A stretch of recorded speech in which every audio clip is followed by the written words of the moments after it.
ونصلي ونسلم على رسوله الكريم أما بعد فأعوذ بالله من الشيطان الرجيم بسم الله الرحمن الرحيم وإنك لعلى خلق عظيم صدق الله العظيم إن الله وملائكته يصلون على النبي يا أيها الذين آمنوا صلوا عليه وسلموا تسليما صلوا على الحبيب في العدد والمحبت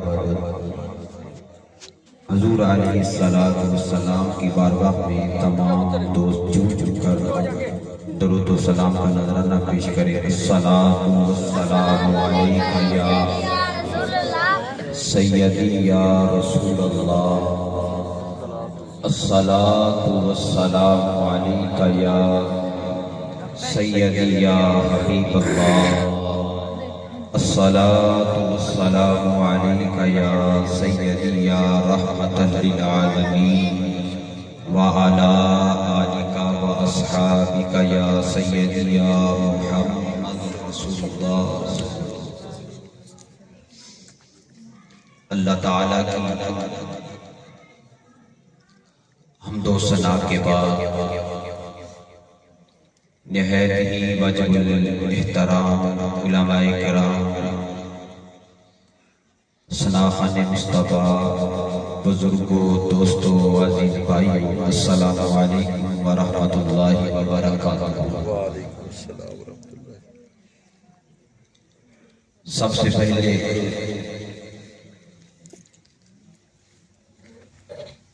میں مبارکباد پیش کرتا ہوں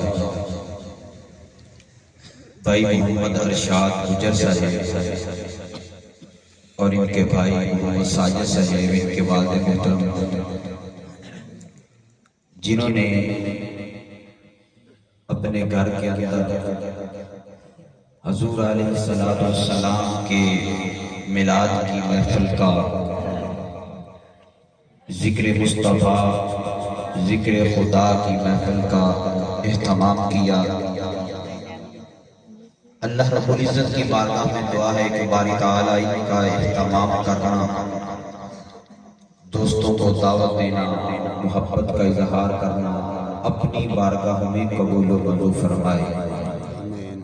جتنے بھی دوست اہل محلہ یا دور دراز تشریف لے کر آئے، اللہ سب کی اس حاضری کو اپنی بارگاہ میں قبول و منظور فرمائے۔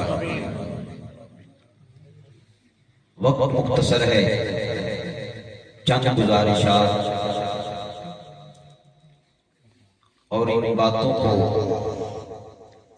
اپنے ذہنوں میں بٹھا لیجیے گا انشاءاللہ۔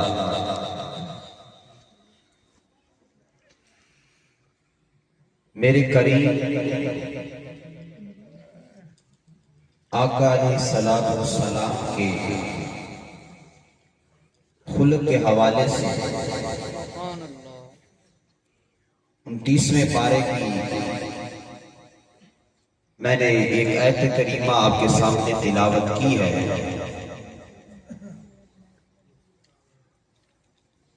جس کے اندر اللہ رب العزت نے حضور علیہ السلام کے اخلاق کا ذکر کیا۔ کس کا؟ اخلاق کا ذکر کیا۔ اور یہ بھی تھوڑا سا سمجھ لیں، ماشاءاللہ ویسے تو آپ اہل علم ہیں کہ اخلاق دو طرح کے ہوتے ہیں۔ کتنی طرح کے؟ دو طرح کے۔ ایک ہوتا ہے اخلاق حسنہ، دوسرا ہے اخلاق سیئہ۔ اخلاق سیئہ کو غزیل اخلاق بھی کہتے ہیں، بات کو اور آسان کر دوں آپ کے لیے، اخلاق حسنہ سے مراد ہے اچھے اخلاق۔ اخلاق حسنہ سے کیا مراد ہے؟ بولے اچھے اخلاق۔ اچھے اخلاق کیا ہے؟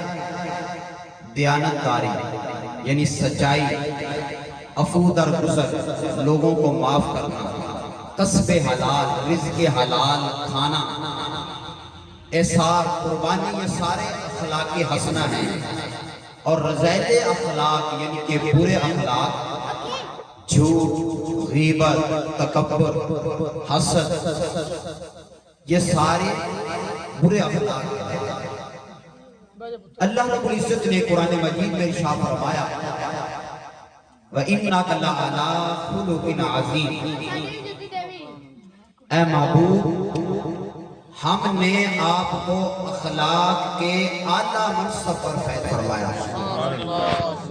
اخلاق یہ خلق کی جمع ہے۔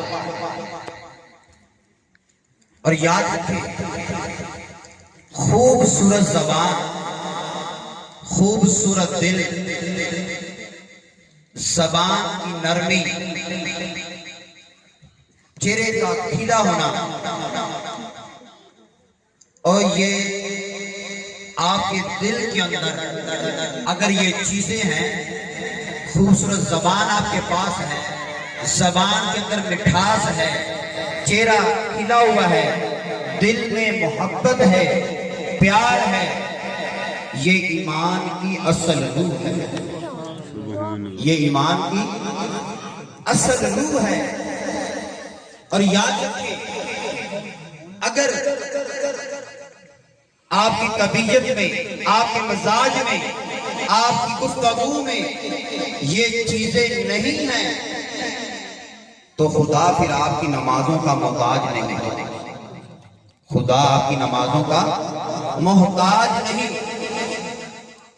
اگر پوری مخلوق، جتنی اللہ کی مخلوق ہے، سارے مل کر اللہ کی عبادت کریں تو اللہ کی کبریائی میں ذرہ بھر بھی اضافہ نہیں ہو سکتا۔ سبحان اللہ۔ ساری مخلوق اللہ کی نافرمانی کرے تو پھر بھی اللہ کی کبریائی میں ذرہ بھر بھی کمی نہیں آ سکتی۔ اللہ ان چیزوں کا محتاج نہیں ہے۔ تو مسلمان بھائیوں، اگر دل کے اندر پیار ہے، محبت ہے، تو اللہ آپ کی عبادت کو بھی قبول کرے گا۔ جو دل نفرت سے پاک ہے، کدورت سے پاک ہے، حسد سے پاک ہے، تکبر سے پاک ہے، اس دل جیسا کوئی دل نہیں۔ اس دل کے اندر پھر اللہ اپنا پیار اور محبت اتارتا ہے۔ جس دل کے اندر محبت ہوتی ہے، لوگوں کے لیے دل کشادہ ہوتا ہے، اس دل کے اندر اللہ اپنا نور اتارتا ہے۔ اس کی میں مثال دیتا ہوں۔ آپ میں سے کوئی بھی شخص کسی گندے برتن کے اندر مشروب یعنی کہ پانی یا کوئی شربت پینا پسند کرے گا؟ گندے برتن کے اندر آج ہم یہ کہتے ہیں کہ ہم سب کچھ کرتے ہیں لیکن ہماری دعائیں قبول نہیں ہوتی۔ کبھی ہم نے سوچا ہمارا یہ جو من ہے، آیا یہ صاف ہے یہ گندا ہے؟ گندے برتن کے اندر ہم پانی پینا پسند نہیں کرتے، تو میں آپ سے پوچھتا ہوں، کیا جو دل گندگی سے بھرا ہو، نفرت سے بھرا ہو، کدورت سے بھرا ہو، حسد سے بھرا ہو، تکبر سے بھرا ہو، کیا اللہ اس دل کے اندر اپنی رحمت برسائے گا؟ اللہ اس دل کے اندر اپنا نور اتارے گا؟ نہیں اتارے گا۔ آئیے میں آپ کو ایک حدیث پیش کرتا ہوں۔ حضرت انس رضی اللہ تعالی عنہ آپ فرماتے ہیں حضور علیہ السلام کی کچہری میں بارگاہ میں بیٹھے تھے۔ میرے کریم آقا علیہ السلام نے فرمایا، صحابہ ارد گرد دائرہ بنا کر بیٹھے تھے، حضور کی مجلس تھی۔ حضور علیہ السلام نے فرمایا، کسی نے جنتی شخص دیکھنا ہے؟ صحابہ کہتے ہیں، ہم نے عرض کی یا رسول اللہ، ہاں ہم نے دیکھنا ہے۔ ابھی دروازہ بند ہے، مسجد کے اندر ہے۔ میرے آقا علیہ السلام نے فرمایا صحابہ کو، ابھی جو شخص آئے گا ابھی جو شخص آئے گا وہ جنتی ہے. صحابہ فرماتے ہیں اچانک دروازہ کھلا, ایک شخص اندر داخل ہوا, ہم نے اس کی زیارت کی, مجلس ختم ہو گئی. دوسرا دن آیا, پھر اسی طرح مجلس سجی ہوئی تھی. میرے کریم آقا علیہ السلام نے پھر صحابہ کو فرمایا, صحابہ کسی نے جنتی شخص دیکھنا ہے؟ صحابہ عرض کرتے ہیں ہم نے عرض کی یا رسول اللہ ہاں دیکھنا ہے. اور دل میں یہ خیال بھی پیدا ہوا کہ آج کوئی اور شخص ہوگا. اچانک دروازہ کھلا, وہی شخص اندر داخل ہوا جو کل آیا تھا. میرے آقا علیہ السلام نے فرمایا یہ جنتی ہے. اسی طرح تیسرا دن آ گیا, مجلس سجی ہے, میرے آقا علیہ السلام کی بارگاہ میں صحابہ بیٹھے ہیں. پھر آقا علیہ السلام وہی فرماتے ہیں کہ کسی نے جنتی شخص دیکھنا ہے؟ صحابہ کہتے ہیں ہم نے عرض کی یا رسول اللہ ہاں دیکھنا ہے. فرمایا ابھی جو شخص آئے گا وہ جنتی ہے. صحابہ فرماتے ہیں ہم نے سوچا آج شاید کوئی اور ہوگا. اچانک دروازہ کھلا, وہی شخص آیا جس کے بارے میں مصطفیٰ نے 3 دنوں سے فرمایا یہ جنتی ہے. اس مجلس کے اندر حضرت عبداللہ بن عمر بھی موجود تھے. آپ فرماتے ہیں جب مجلس ختم ہو گئی, وہ شخص بھی جو دیہاتی کا پینڈو تھا جانے لگا. میں اس کے پیچھے دوڑا, اس کو روکا اور روک کر آپ فرمانے لگے اے اللہ کے بندے, کیا تو اپنے گھر میں مجھے مہمان ٹھہرا سکتا ہے؟ آپ فرماتے ہیں میری نیت یہ تھی کہ میں دیکھنا یہ چاہتا تھا, میں بات سمجھنا چاہتا تھا اس کا کون سا ایسا عمل ہے کہ مصطفیٰ نے 3 دن سے اس کو جنتی ہونے کی بشارت دی. آپ فرماتے ہیں میرے دل میں یہ تڑپ پیدا ہوئی, شوق پیدا ہوا. میں نے جب اس کو یہ کہا, اس نے کہا جی آئیں ویلکم. میں اس کے ساتھ چلا, اس کے گھر چلا گیا, اس کے گھر مہمان ٹھہرا. اب آپ فرماتے ہیں کہ میں دیکھ رہا تھا کہ یہ کون سا ایسا عمل کرتا ہے. فرماتے ہیں میں نے اس کی نماز عبادات بھی دیکھی, لیکن وہ فرائض و واجبات جو فرض تھے وہ ادا کرتا تھا, لیکن مجھے کوئی ایسا خاص عمل نظر نہیں آیا کہ ساری رات وہ مصلی پہ لیٹا رہے, عبادت کرتا رہے, ذکر و اذکار کرتا رہے. کہتے ہیں 3 دن جب گزر گئے, میں جانے لگا تو میں نے اس سے پوچھا اے اللہ کے بندے اس کے علاوہ بھی کوئی تیرا نیک عمل ہے؟ یہ جو تو نماز پڑھتا تھا, فرائض و واجبات جو ادا کرتا, اس کے علاوہ بھی کوئی تیرا نیک عمل ہے؟ اس نے کہا اس کے علاوہ میرا کوئی نیک عمل نہیں. حضرت عبداللہ بن عمر فرماتے ہیں میں چل پڑا, جب چلا اس نے پیچھے سے آواز دی اے اللہ کے بندے ذرا ٹھہریے, عمل تو میرا یہی ہے, عمل تو میرا یہی ہے, ایک اور بات ہے. میں نے کہا وہ بھی آپ کو بتا دوں, میں اللہ کو حاضر ناظر جان کر یہ بات بتا رہا ہوں. اللہ کی جتنی بھی مخلوق ہے میں اللہ کو گواہ بنا کر یہ کہہ رہا ہوں کہ میرے دل میں آج تک کسی کے بارے میں دل میں نے حسد نہیں رکھا, دل میں بغض نہیں رکھا, دل میں تکبر نہیں رکھا. میرا دل ہر مسلمان کے لیے پاک اور صاف ہے. حضرت عبداللہ بن عمر فرماتے ہیں مجھے بات سمجھ آ گئی, یہی اس کا ایک عمل ہے کہ اس کا دل دوسرے مسلمانوں کے لیے پاک اور صاف ہے.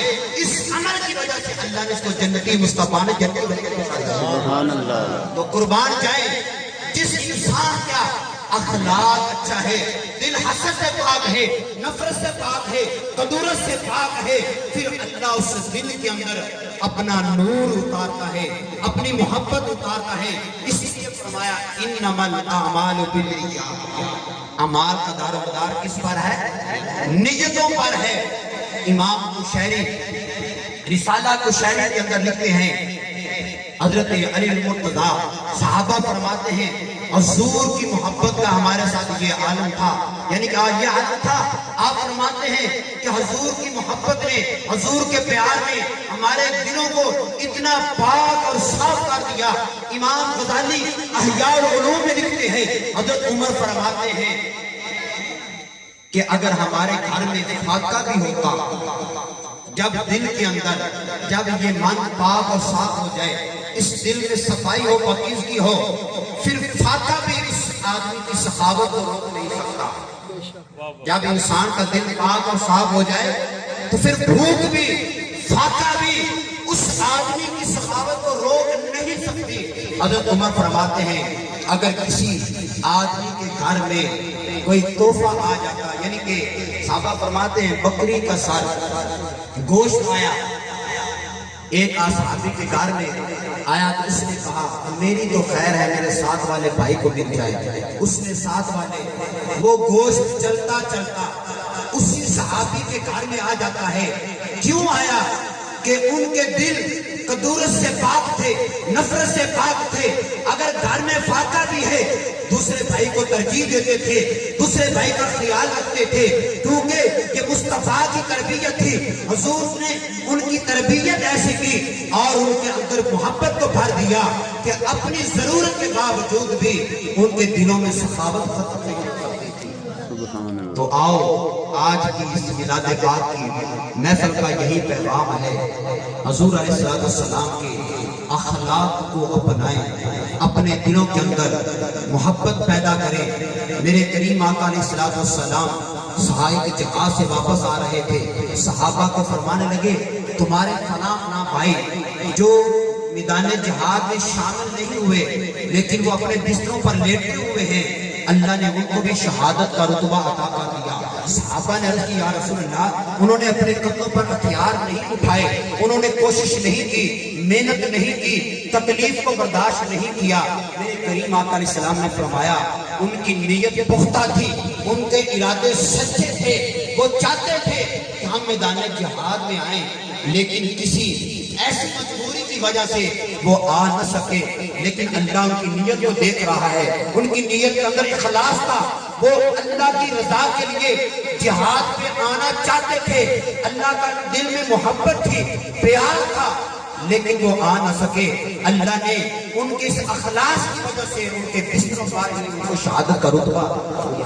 مسلمان بھائیوں، جب دل صاف ہوتا ہے، دل پاکیزہ ہوتا ہے، انسان جہاں بھی ہو اللہ اس کی نیت کو دیکھتا ہے۔